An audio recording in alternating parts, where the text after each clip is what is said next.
Pronto, galera, tudo bem? Como é que vocês estão? Hoje eu estaria dando uma aula agora na live de 12 às 13, na quinta-feira. Hoje é dia 12 de agosto.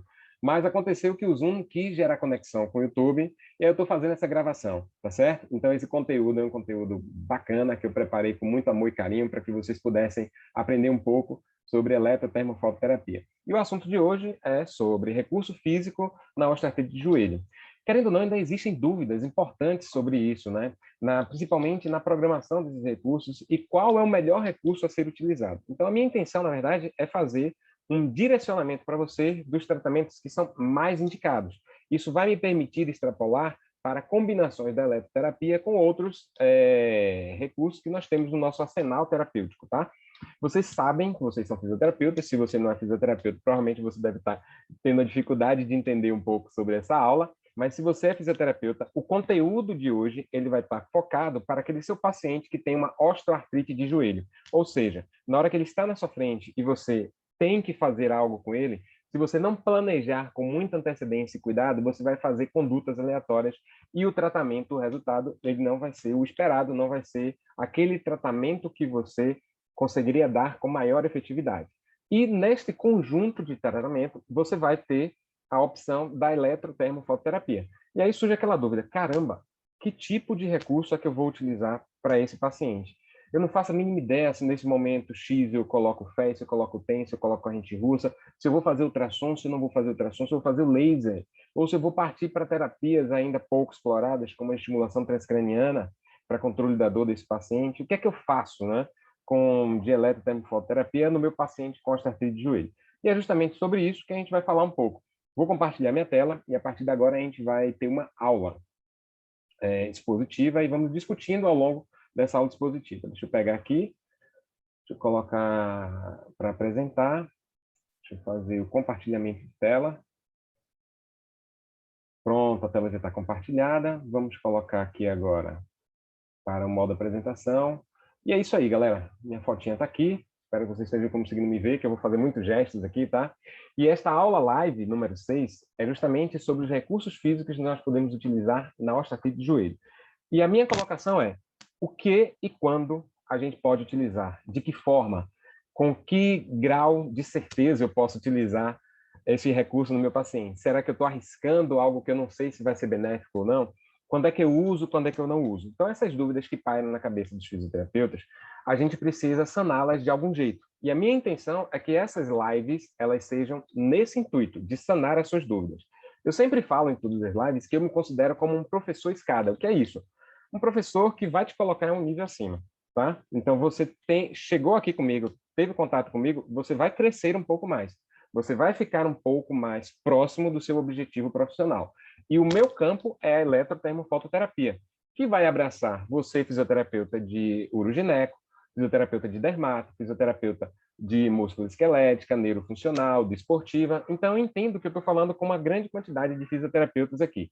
E nesse momento nosso aqui, essa discussão ela é benéfica para que a gente saiba que o meu paciente com osteoartrite, ele não necessariamente é só um paciente de osteoartrite, ele pode ter comorbidades, ele pode ter um AVC, e aí ter um quadro de osteoartrose do joelho e eu ter que tratar esse paciente. E aí, como é que eu vou lidar? Eu sou de neuro, mas eu não trato músculo esquelética. Não existe isso. Meu paciente é meio que um combo de comorbidades e eu vou administrar essas comorbidades de forma a gerar melhor funcionalidade. Nesse contexto, dentro da complexidade de um paciente com osteoartrite de joelho, é que nós vamos entender. Eu não gosto da visão de ficar muito restrito e preso a uma condição de saúde, a uma doença. Eu não gosto disso. Eu gosto de trabalhar o indivíduo para que a gente tenha uma noção do que é melhor para ele. Então, pensando nisso daí, nós vamos falar sobre a osteoartrite. Galera, vocês sabem que a osteoartrite ela é uma condição crônica de grande acometimento a nível mundial. Tem um estudo aqui, esse MESH de 2004, ele pegou só da Austrália.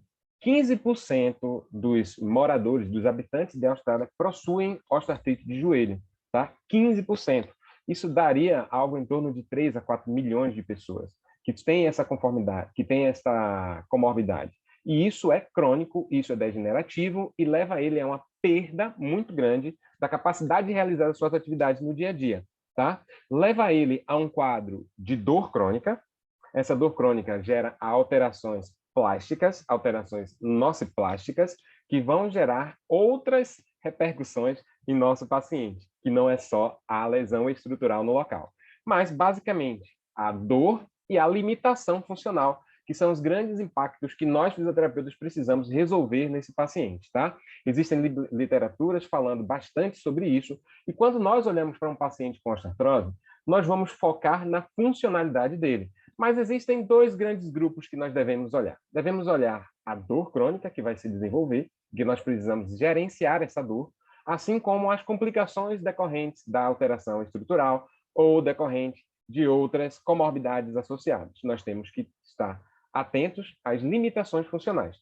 E olha que interessante, a nível mundial, 18% das mulheres e 9,6% dos homens acima de 60 anos possuem osteoartrite, independente seja de joelho, de mão, de ombro, lombar, independente da região, as pessoas possuem processos degenerativos em suas articulações. Quanto maior for a idade, maior esse processo degenerativo. Então, nós estamos falando aqui de uma condição ao qual o fisioterapeuta está enormemente acostumado. Se ele for tratar um paciente neurológico, um paciente com AVC, e o paciente for idoso, é provável que ele já tenha desenvolvido ou tenha em conjunto um quadro de artrose. E você precisa tratar essa artrose também. Então, você tem que entender que estamos falando de uma condição musculoesquelética crônica presente em outras comorbidades, presente em nossos pacientes que são acometidos por outras comorbidades. E ela é um objeto direto de trabalho nosso ou um objeto que está em segundo plano, mas que precisa de uma atenção, sim. Essa atenção nossa. Entendido isso daí, agora a gente precisa ter essa noção, claro, vou até me puxar um pouco para cá, para vocês conseguirem enxergar melhor. Olha que interessante, toda vez que eu tenho uma alteração estrutural na articulação, e esse dano, ele gera uma ativação persistente dos meus nociceptores, isso vai ocasionar dor não só no local, mas em toda a região vizinha, seja na coxa, seja na panturrilha, seja na musculatura próxima, eu vou gerar efeitos que irão ativar nociceptores e deixar essa região próxima com a sensação de percepção aumentada da dor. Ou seja, o meu paciente não vai doer só o joelho, vai doer uma área inespecífica, que ele não vai conseguir dar limites, dizer, ó, é exatamente esse tanto aqui que dói. Ele não vai conseguir dizer isso, mas ele vai saber dizer para você que está dolorido e que não consegue melhorar, tudo que faz dói, apertando a musculatura dói, posicionando, ficando muito tempo parado, incomoda e dói. Então, isso tudo são complicações que a gente sabe que existe na nossa osteoartrite. E isso não fica apenas restrito à dor, porque há um mecanismo inibitório da musculatura. E a musculatura passa a receber menos drive de contração. Consequentemente, ela vai gerar um processo de desuso ou de baixo uso e vai perder o seu trofismo. Então, não é raro, na verdade, é extremamente comum, faz parte da fisiologia, o paciente ter perda de massa muscular conforme o aumento da evolução. E isso gera um ciclo ruim, aonde ele vai perdendo aquela estabilidade dinâmica da musculatura e, ao mesmo tempo, ele precisa disso para estabilizar. Só que, como não tem, qualquer movimento a mais gera dor e gera mais mecanismos inibitórios nesse processo daí, e fica essa retroalimentação chata, complicada para o nosso paciente, e nós, fisioterapeutas, precisamos quebrar isso daí. Então, esse mecanismo que há envolvimento neurológico, ele precisa ser entendido e vai ser objeto do nosso tratamento, seja com os recursos da eletrotermofototerapia ou com as outras condutas de alongamento, exercício, terapia manual, treinos de equilíbrio, coordenação, balance, todos eles estarão utilizando muito esse mecanismo aqui para tentar quebrá-lo de alguma forma, tá certo? E tudo isso daqui ocorre na maioria dos nossos pacientes quando há alteração a nível central. Esse processo de dor crônica, de cronificação, nós chamamos de sensibilização central, que está relacionado a esse processo que eu já acabei de dizer. E isso é importante dentro da osteoartrose. Por quê? Porque já existem revisões temáticas dizendo que o nosso paciente com osteoartrite de joelho, ele tem uma alta probabilidade de desenvolver sensibilização central. Cara, Se eu sei disso, eu não vou focar na sensibilização central do meu paciente, na dor crônica do paciente? Óbvio que sim. E a eletrotermofototerapia pode me ajudar? Não só pode, como é um dos recursos mais interessantes para controle álgico do seu paciente, tá? Então, pensando na dor, nós temos aí uma baita de uma ferramenta que pode entrar no seu dia a dia, se já não faz parte. Agora, ela está ajustada para demonstrar o seu melhor potencial no dia a dia? Você sabe como utilizar para gerar esse melhor potencial? Esse é o grande lance. É isso daí que a gente precisa esclarecer, tá certo? Agora, olha que coisa bacana, tá certo? Esse aqui é um outro estudo de 2014 de Benel.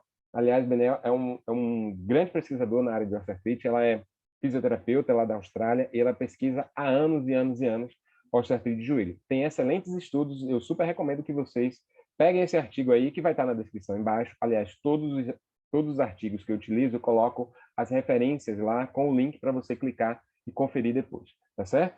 Mas olha que bacana. Benel já vem falando há muito tempo que um excelente remédio para a osteoartrite é a prática regular de exercícios físicos, tá? A prática regular de fortalecimento. E isso, não só ela, mas vários pesquisadores já trazem isso como algo consolidado, de que uma excelente medida não farmacológica que deve ser obrigatoriamente realizada pelos pacientes com osteoartrite de joelho são os exercícios de fortalecimento, tá? Por quê? Porque no longo prazo eles auxiliam no controle da sensibilização central, eles diminuem a percepção da dor, eles tornam a dor mais tolerante para o nosso paciente, embora ele não vá interferir na estrutura danificada que aconteceu devido à osteoartrite. Ele vai atuar basicamente gerando um efeito protetor contra a dor, tá certo? Agora, olha que legal. Esse estudo ele pegou dois desfechos, como dor e atividade física, dor e função física, né? E observou os diferentes tipos de exercício, seja o exercício individual, exercícios realizados em grupo, que é o mais clarinho, e exercícios prescritos para serem feitos no ambiente domiciliar, tá? Eu digo o que ele vai fazer, ele realiza e depois eu verifico como foi que ele fez, tá certo? Quando é individual, a gente tem um tamanho de efeito em relação ao controle maior quando ele é feito de modo individual. Mas quando ele é feito em grupo, há também um efeito legal, mas quando eu prescrevo e não acompanho, já reduz bastante. Se você olhar a diferença do que não tem acompanhamento quando o paciente faz no domicílio para quando ele está presencialmente ali com o fisioterapeuta executando da melhor forma, é óbvio que isso gera uma diferencial. Portanto, a presença do fisioterapeuta na execução do exercício faz diferença no efeito do exercício. Ou seja, quando eu realizo o exercício supervisionado, eu consigo otimizar e fazer com que ele execute com mais precisão e mais qualidade. E o exercício vai gerar, consequentemente, melhor resultado. Portanto, o papel do fisioterapeuta no acompanhamento, ele é muito bom, mas eu não posso descartar a necessidade de exercícios que sejam feitos a domicílio para que seja feito de modo controlado, de modo parcimonioso e que ele não seja a fonte principal de exercícios do seu paciente e que seja uma fonte complementar, tá ok? Então, olha que legal isso daí que esse estudo traz para a gente, tá? Agora, ainda nesse estudo, ele pegou o seguinte, tá ok, esses exercícios eles podem ser executados de diferentes formas, né? Eu posso pegar o meu paciente e fazer exercícios da hidrocinesiologia, eu posso colocar exercícios com carga e fazer um trabalho de fortalecimento e hipertrofia com exercício resistido, ou eu posso fazer um trabalho aeróbico de médio a longo prazo com esse paciente. Qual o melhor tipo de exercício? E ele comparou também com o uso de anti-inflamatórios, seja eles não hormonais ou hormonais, e algumas substâncias aqui. Então, ele pegou basicamente o fortalecimento, o exercício aeróbico e o exercício aquático, que seria a hidroterapia. Dentre eles, o exercício aeróbico se mostrou o mais interessante para gerar efeito terapêutico comparado ao seu controle. Com que objetivo ele comparou isso daí? Para saber qual gera mais resultado. E aquele exercício que ele é de baixo impacto, mas ele ocorre sempre, sem gerar uma demanda muito alta do paciente no curto prazo, parece gerar mais efeitos no seu paciente. Parece influenciar melhor a redução da dor e a melhora da função.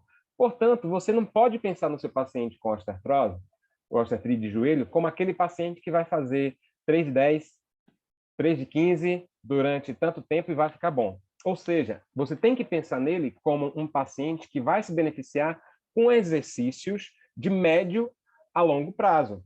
E que isso, desculpa, vai, ao longo do tempo, gerar um benefício na percepção da dor e na melhora da função desse paciente. Então, fica aqui essa dica aí interessantíssima, tá? Até agora, eu só estou falando de exercícios, perceberam? Porque o exercício em si, ele é, de fato, um nível, ele possui um nível de recomendação nível A, ou seja, ele faz parte do tratamento essencial, não farmacológico, essencial do seu paciente. Portanto, se você é médico e está aqui me assistindo, se você é fisioterapeuta e está aqui me assistindo, vocês já sabem disso. Não dá para ter um paciente com osteoartrite e deixá-lo sedentário. Ele precisa praticar atividade física. Atividade física, no início, muito supervisionada, com um cuidado muito intenso do fisioterapeuta, mas que vai ser desmamado e mais vai continuar a prática regular de atividade física, seja na academia, seja no pilates, seja num yoga, seja numa prática regular que ele entenda que é melhor para ele, mas ele precisa ter essa consciência de mudar o seu hábito. Agora, olha que legal esse estudo, que é a continuação do de Benel. Na verdade, é um gráfico ainda do mesmo estudo de Benel. Olha que legal. O tamanho de efeito assim que eu paro o exercício. Fiz exercícios durante 12 semanas. Fiz exercício e coletei o nível de dor do meu paciente, que é esse pretinho aqui, e o nível de incapacidade do meu paciente com os instrumentos específicos, se eu não me engano, foi o Walmart. E aqui foi a escala visual análoga do, tá? Então ele fez, coletou esses valores e disse, ó, da agora em diante vocês não vão mais fazer atividade física, sigam a vida de vocês normalmente, que eu vou monitorá-los. Daqui a mais 12 semanas vocês retornam para a gente medir de novo como é que está a dor e a incapacidade de vocês. E ao parar o exercício, houve uma redução, ou seja, o tamanho de efeitos perdeu bastante, tanto para a dor como para a incapacidade. Parei o exercício, o que eu havia tido como resultado começa a perder, tá? Começa a ter uma redução. E essa redução se mantém com um efeito residual ao longo do tempo. Eu não mantenho os efeitos no longo prazo com a mesma magnitude. Eu tenho uma redução dessa magnitude, mas eu ganho uma melhora residual que fica ali, tá certo? E qual é a dica? Qual é o lance desse gráfico aqui? Que você deve continuar fazendo exercício, não deve parar de fazer o exercício, porque ao parar de fazer o exercício, é provável que haja diminuição dos efeitos e, consequentemente, você tenha que substituir o exercício por outros agentes, como, por exemplo, os anti-inflamatórios, drogas anti-inflamatórias não hormonais, que aumentaram nesse período, tá? Ele usava uma quantidade X, né, desses esteroides e precisou tomar para que gerasse mais efeito esses anti-inflamatórios, e ele precisou ter maior uso, não é? E esse maior uso foi mais ou menos para contrabalancear o exercício. Embora isso daqui seja um exemplo da prática que nós temos no nosso dia a dia, a gente sabe que realizar exercício no nosso paciente, ele pode ser difícil quando o paciente tem que se deslocar 10 quilômetros para chegar na sua clínica, da sua clínica fazer a atividade, depois voltar 10 quilômetros. Se ele é um paciente humilde, ele precisa pegar ônibus. Se ele é um paciente que tem que ter deslocamento, ele vai ter custos com isso daí. E no longo prazo, se não for uma condição extremamente favorável, a tendência é o paciente desistir, é o paciente não continuar, seja pela repetitividade, seja porque a nossa vida hoje em dia e do nosso paciente está sempre corrida e ele quer ocupar o horário da fisioterapia com outras coisas. Então, nós temos sim que achar estratégias para manter o paciente o mais ativo possível, seja na minha clínica comigo ou não, se ele não puder. Eu tenho que ter essa responsabilidade de fazer isso com o meu paciente, tá bom? Isso é muito importante para que fique claro que o carro-chefe da fisioterapia são os exercícios terapêuticos. Mas eles são os únicos? Não. Portanto, galera, deixa eu puxar para cá de volta, né? E aí bate aquela dúvida agora, quais são as condutas para o meu paciente pós-artrite de joelho? Eu já entendi que exercícios, eles precisam ser realizados. Mas eu realmente preciso só fazer exercício? Quais são as condutas que eu devo aplicar? É aí que a gente vai chegar, exatamente aonde se encaixa a eletrotermofototerapia. De antemão, eu já aviso que ela não é o carro-chefe de nada, tá? Ela é um suporte, e um baita de um suporte, a toda a terapêutica que você vai fazer. Não vá fazer apenas a eletroestimulação, o ultrassom, a fotobiomodulação, a estimulação transcraniana, de modo algum. Vá sempre na intenção de que eles estão lá para dar força, para dar aquele gás, aquele up no seu tratamento, ao qual você não conseguiria, ou teria uma dificuldade muito grande apenas com exercícios ou outras modalidades manuais, tá certo? Ela chegou para somar. Agora, olha que interessante. Essa é a Sociedade Internacional de Pesquisa da Osteoartrite. Elas são a associação, né? A sociedade que tem a revista de Osteoartrite and Cartilage, que é uma revista de alto impacto no meio científico, tá? É uma revista de altíssimo impacto entre reumatologistas, entre a galera que estuda e trabalha com osteoartrite, tá? E eles fazem a cada 3 ou 4 anos, não vou saber exatamente ao certo, uma atualização do guia de gerenciamento não farmacológico da osteoartrite, de quadril, joelho ou pacientes com poliartrite. E eles fazem essa atualização. Ali tem os melhores do mundo na investigação e na recomendação das melhores condutas não farmacológicas. Tem muito fisioterapeuta, tem muito médico, tem muito psicólogo, tem muito nutricionista. Então, existe uma equipe multidisciplinar por trás dessa galera aqui para gerar esse guia. E esse guia indica o seguinte: existe um grupo de tratamento não farmacológico essencial. E existe os outros, que são não essenciais e que podem somar e gerar efeito e potencializar os tratamentos essenciais. Mas vamos entender aqui qual é esse core, né, de treinamentos essenciais. Primeira coisa que ele fala é educação em saúde. Educação em saúde, ele é um tratamento essencial. Eu tenho que ensinar o meu paciente a mudar os seus hábitos frente à dor. Eu preciso dizer para ele o que ele tem e o que está gerando nele e como ele atua na hora de um desconforto, na hora de uma piora, na hora em que está vendo que a situação vai piorar, para que ele tenha atitudes frente ao agravamento, tá bom? Então, a educação em saúde, ela é fundamental. E é uma conduta que tem dosimetria, tem educação em saúde, eu preciso literalmente ensiná-lo e ver se ele aprendeu, uma espécie de avaliação, mas você precisa ter método para fazer a orientação e a educação adequada desse paciente, tá? Controle do peso. Controle do peso é tido como opcional, desde que você consiga, de fato, inserir o controle correto do peso do seu paciente. Nesse caso, precisa de um acompanhamento nutricionista, não é só dizer ao paciente, você tem que reduzir 5% do seu peso em 2 meses. Ele vai precisar de um acompanhamento nutricional, mas é óbvio que isso vai influenciar diretamente na função e na dor no seu paciente. Portanto, é uma medida que vai sim potencializar a recuperação do seu paciente e deve ser levada em consideração. E aí vem os programas de exercícios terapêuticos, que eles dividem em 2 grupos. Os exercícios do primeiro tipo, que são exercícios de fortalecimento, condicionamento cardiovascular e treinamento de balance, equilíbrio, controle postural, tá? Treinamento proprioceptivo, entra aí. E os exercícios mais funcionais, que são os tipos 2. Exercícios como Pilates, Yoga, Tai Chi, são exemplos que o guideline cita, certo? E nós podemos inserir. Beleza, esse é o tratamento essencial não farmacológico, ou seja, abraça em grande parte nós fisioterapeutas que precisamos estar dentro de uma equipe multidisciplinar para oferecer o melhor para esse paciente, tá? Seguindo, vem a pergunta clássica para essa aula. Eu já estou falando há um bom tempo, e cadê os recursos físicos que a gente pode utilizar no nosso paciente? Cadê esse negócio? Onde é que a gente vai encaixar aí o TENS, o ultrassom? Você disse que ia falar e até agora nada? Vamos lá, vamos ver aqui exatamente como é que a gente pode utilizar os recursos físicos nesse indivíduo, tá certo? Portanto, fica aqui já a dica que eles são tratamentos não essenciais. E se é não essencial, ele pode ser utilizado ou não ser utilizado a depender dos sintomas, a depender do meu objetivo e do que eu queira com o meu paciente. E aí, óbvio, que vem a resposta para aonde é que eu uso esses aparelhos da eletrotermofototerapia.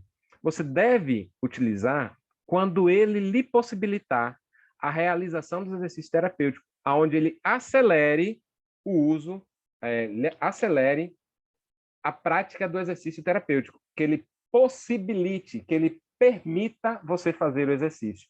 Ele deve ser pensado, todos os recursos, ele deve ser pensado o seguinte: caramba, eu vou usar o TENS. O TENS ele tem que permitir ou acelerar a prática do exercício com o meu paciente. E tem que fazer com que o exercício ele seja melhor do que sem ele, tá? Por quê? Porque toda vez que eu faço isso pensando no exercício, eu estou acelerando, encurtando etapas aonde o meu paciente não evoluía. Então, eu uso a eletrotermofototerapia para encurtar esse períodozinho e potencializar o período em que ele pode fazer exercício. Mas se ele já está fazendo o exercício, ok, o exercício sendo feito, como é que eu posso melhorar esse exercício que está sendo feito com os meus recursos da eletrotermofototerapia? Então, a gama de recursos que nós temos tem um único intuito de fazer com que o seu paciente saia logo dessa fase não exercício para a fase com exercício, tá ok? E uma vez com o exercício, que seja o melhor exercício. E, geralmente, quando a gente associa algumas medidas, elas realmente potencializam o ganho muscular, a atividade muscular e a mobilidade dessa região. Fica claro isso daí? Essa é uma super dica, tá certo? Quando você quiser entender um pouco sobre os recursos da eletrotermoterapia nesse indivíduo, foca nesse daqui, que a resposta é exatamente essa. Vamos lá, então. O que é que eu vou fazer? Aí eu resolvi, gente, separar por 4 áreas, assim, dentro dos recursos da eletrotermofototerapia. Como é que a gente vai trabalhar? A gente pode focar na estimulação periférica. Aí eu estou falando dos recursos que são correntes alternadas e que geram contração e percepção sensorial. Eu estou falando basicamente do TENS, do FES, corrente russa, corrente deferencial e corrente italiana. Estou falando dessas daí, tá? Essas 5 correntes a gente pode brincar com elas dentro do nosso paciente com osteoartrite de joelho. Além disso daí, nós podemos brincar, e muito, com o ultrassom terapêutico. O ultrassom terapêutico hoje, embora ele seja visto com maus olhos por muitas pessoas, ele é um grande aliado dentro da reabilitação na osteoartrite. Ele é um grande aliado. Caso você não saiba disso ou esteja na dúvida, eu estou aqui para tirar todas essas dúvidas. O ultrassom, ele é sim recomendado para o paciente que tem osteoartrose de joelho. Beleza? Mas, além disso, existem os recursos da fotobiomodulação. Esses recursos da fotobiomodulação são interessantes, podem, em algum momento, fazer parte, e eu vou ter eles à minha disposição também, tá? E eu trago aqui uma outra área, que eu acho que poucas pessoas estão, de fato, usando no seu dia a dia, que é a estimulação transcraniana por corrente direta ou estimulação magnética transcraniana, que geram um efeito, que geram um mecanismo de neuromodulação cortical. Tá? Então, eu vou atuar não no local, mas eu vou atuar no córtex para fazer um mecanismo de mudança plástica no meu paciente, no córtex motor dos pacientes com osteoartrite de joelho, que foram progressivamente afetados. Vou voltar aqui, gente, porque faz todo sentido aquela imagem que eu mostrei antes, para que vocês entendam. Pronto, faz todo sentido essa imagem, cara.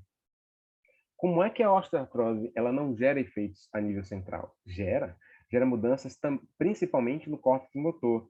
E uma live anterior, eu falei da importância do córtex motor no controle da dor. E o meu paciente com osteoartrite de joelho, o que ele tem de principal sintoma é a dor e a limitação funcional.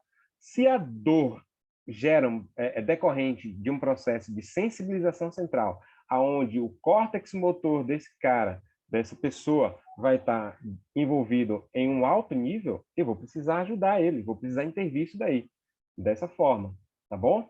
E agora a gente tem... Pronto, e agora a gente tem mais um recurso aí à nossa disposição. Esses recursos aqui, eles praticamente abraçam tudo que a gente faz de eletrotermofototerapia no nosso paciente. Existem outros recursos? Existem, mas vamos nos focar nesse daqui, eles correspondem a praticamente o que você usa no seu dia a dia, tá certo? Vamos lá? Vamos seguir? Então, vamos falar primeiro da estimulação periférica, e eu trouxe aqui um novo guideline sobre os parâmetros da estimulação elétrica em pacientes adultos com osteoartrite de joelho. E essa é uma revisão sistemática, uma revisão da literatura baseada em revisões temáticas. Olha que bacana. É uma revisão aonde foram utilizados revisões sistemáticas sobre esse assunto, para vocês entenderem a densidade de publicações que nós temos sobre esse recurso na osteoartrite de joelho, tá bom? E o que é que esse artigo fala, tá? A estimulação elétrica, ela é eficiente quando combinada com exercícios para diminuir a progressão da osteoartrite. Ou seja, a eletroestimulação sozinha, por si, não é tão interessante quanto fazê-la associada ao exercício. Ou seja, eu posso fazer tanto o TENS quanto o FES, e o FES, se eu for fazer, vai ser junto com a contração, gerando contração, para ter melhor controle da dor no meu paciente. Fica claro isso daí, tá? Grave isso daí. Isso é muito importante, tá? Eu posso utilizar TENS, FES, russa, australiana, todas essas daí, e o interferencial, sem problema nenhum. Eu posso e devo quando estiver associado ao exercício físico. Mas vamos seguir mais um pouquinho. A estimulação auxilia no aumento da força muscular e na diminuição da dor. Foi exatamente o que eu falei, que são os principais sintomas do meu paciente, que é ter uma dor intensa, de difícil controle, e uma perda progressiva da sua capacidade de realizar as atividades diárias, tá? E, além disso, ele traz o seguinte: a maioria dos estudos focaram as suas frequências entre 50 e 75 Hz, a largura de pulso entre 200 e 400 e o tempo de sessão de pelo menos 20 minutos. Isso aqui é o combo que ele conseguiu tirar, espremendo assim os artigos científicos das revisões sistemáticas, tá? Que diz para a gente o seguinte: caramba, isso aqui, se eu colocar, provavelmente vai gerar alguma analgesia. Mas eu queria extrapolar um pouco mais e dizer para que vocês não fiquem restritos apenas a essa frequência. Isso vai depender muito do seu paciente. E aí eu vou colocar aqui no card em algum lugar, exatamente nesse momento, aqui em cima, aqui ou aqui, não faço a mínima ideia, mas vai estar aí. E a forma que você tem de prescrever essas frequências, tá? E isso está em uma aula anterior minha. Beleza? A largura de pulso, beleza, é isso mesmo. Os valores que a gente utiliza em média estão dentro disso daí. E tempo de sessão pode ter uma variação também, podem chegar até 1 hora, a depender do seu objetivo. Então, ainda há uma variação dentro disso que ele trouxe. Isso é o que a maioria dos estudos estão aplicando nos seus pacientes para gerar esse score que gera efeito, que é aumento da efetividade, tá bom? Então, vamos lá. Além disso, o ultrassom terapêutico. Olha essa revisão sistemática. Da agora em diante só tem revisão sistemática porque eu acho que ela sintetiza bem o que a gente quer falar sobre o efeito de um recurso em uma determinada condição. Se ela resume muito bem, eu estou trazendo elas para vocês. O efeito do ultrassom terapêutico na osteoartrite de joelho, uma revisão sistemática com meta-análise. E ele basicamente foi na dor e na função também. E ele viu o seguinte: aqui é um gráfico de Flores, que ele queria ver o efeito do ultrassom na dor. Seja o ultrassom contínuo ou ultrassom pulsado, ele não fez separação, mas a aplicação do ultrassom ele fez e conseguiu quantos estudos, gente? Eu acho que são 9. 1, 2, 3, 4, 5, 6, 7, 8, 9. 9 estudos com alguns ainda tocando, né, com seu intervalo de confiança tocando na linha central, mas que gerou o gráfico de diamante favorável ao ultrassom, tá certo? E quando ele divide isso em ultrassom pulsado e ultrassom contínuo, viu que houve uma manutenção desse resultado.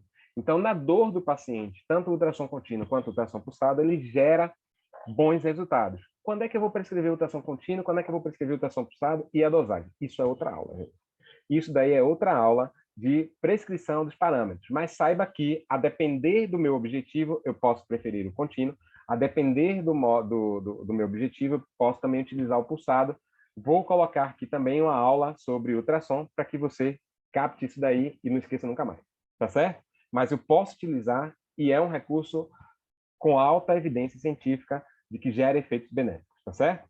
Então vamos seguir aqui.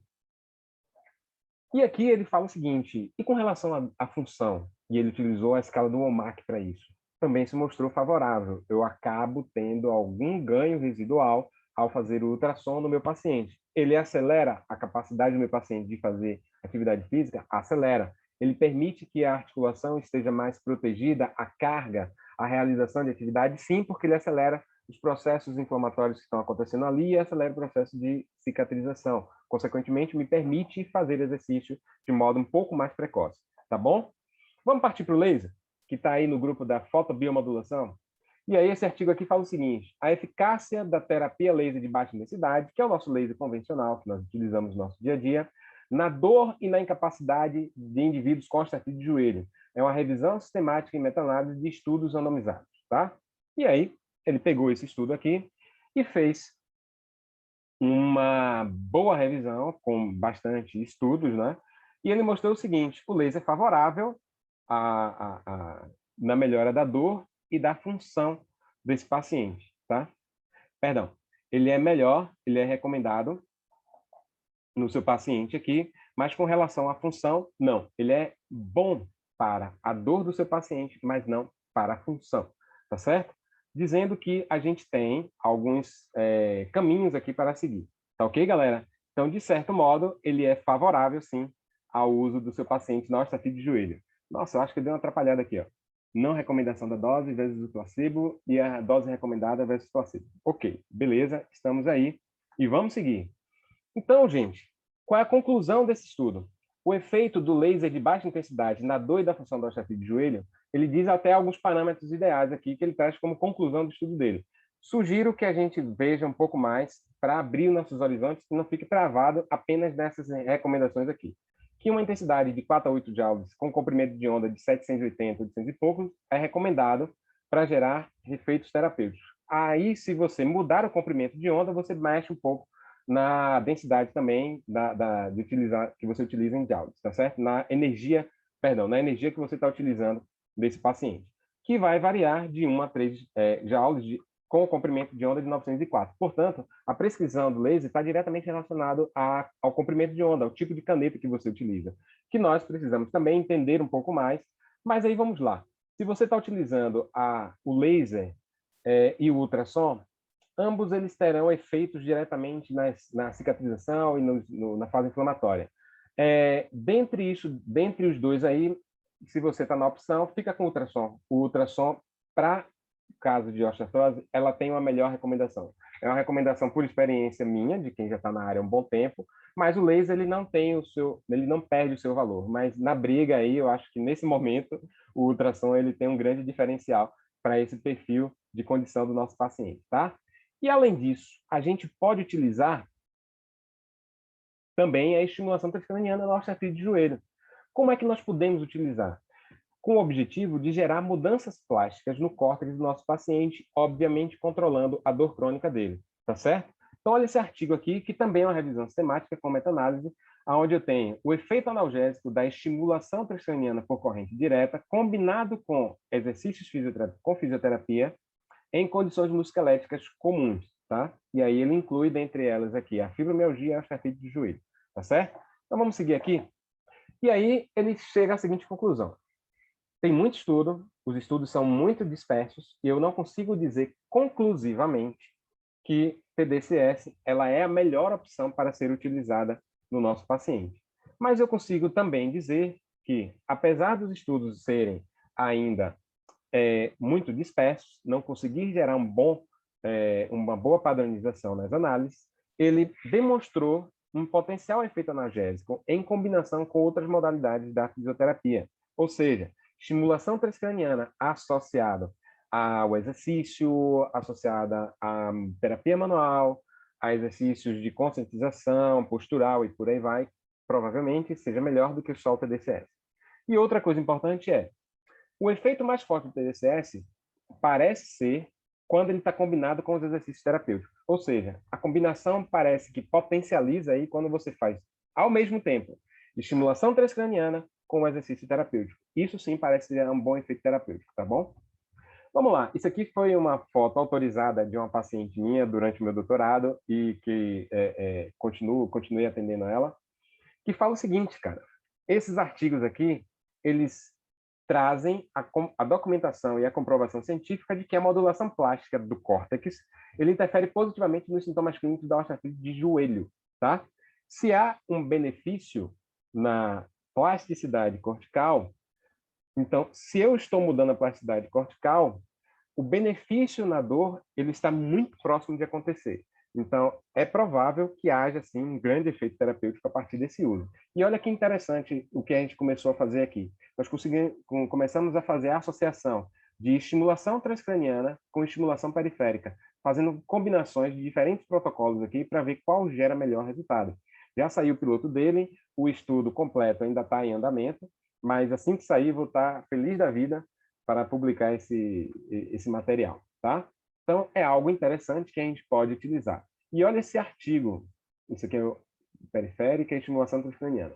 Agora, olha esse artigo aqui, que interessante, que é um dos citados ali. Vamos entender aqui, ó. Quando eu faço a combinação de aplicação do TDSS mais a aplicação de estimulação periférica, eu tenho esta marca daqui, ó. Quando eu faço só a aplicação transcraniana, que é esse aqui todo cheinho, pretinho, e quando eu faço uma aplicação simulada na cabeça do paciente, um placebo, sham, mais estimulação periférica ativa lá funcionando, eu tenho esse triângulozinho aqui vazado. Percebem que essas duas combinações elas estão diferentes nesse estudo com relação ao valor em milivoltagem da resposta do cérebro? O cérebro respondeu em maior microvoltagem, milivoltagem, a atividade cerebral ela aumentou. E isso aumentou por quê? Porque foi só a aplicação no córtex ou houve uma aplicação combinada? Provavelmente a aplicação combinada ela tem um efeito muito específico no córtex cerebral e a aplicação transcraniana ela tem um efeito mais disperso no meu córtex cerebral. E a combinação dos dois gera uma maior ativação do córtex.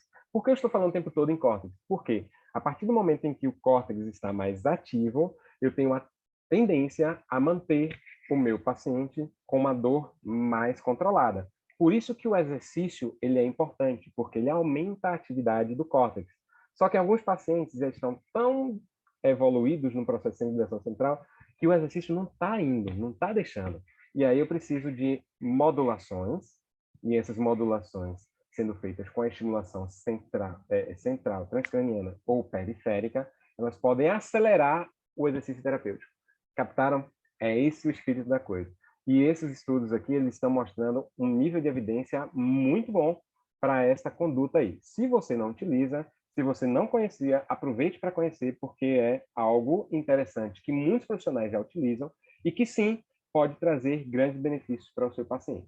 Tá certo, galera? Então é isso que eu queria trazer para vocês. Muito obrigado por ter me ouvido até agora. Dicas rápidas. Inscreva-se agora no meu canal. Aproveita aí agora, dá aquela curtida para poder chegar a mais pessoas. Inscreve-se no canal, acompanha as lives dia de quinta-feira. Me segue, por favor, no Instagram. Aproveita, já está aqui, ó. Tá aí, @Kleberluz, já faz logo isso daí.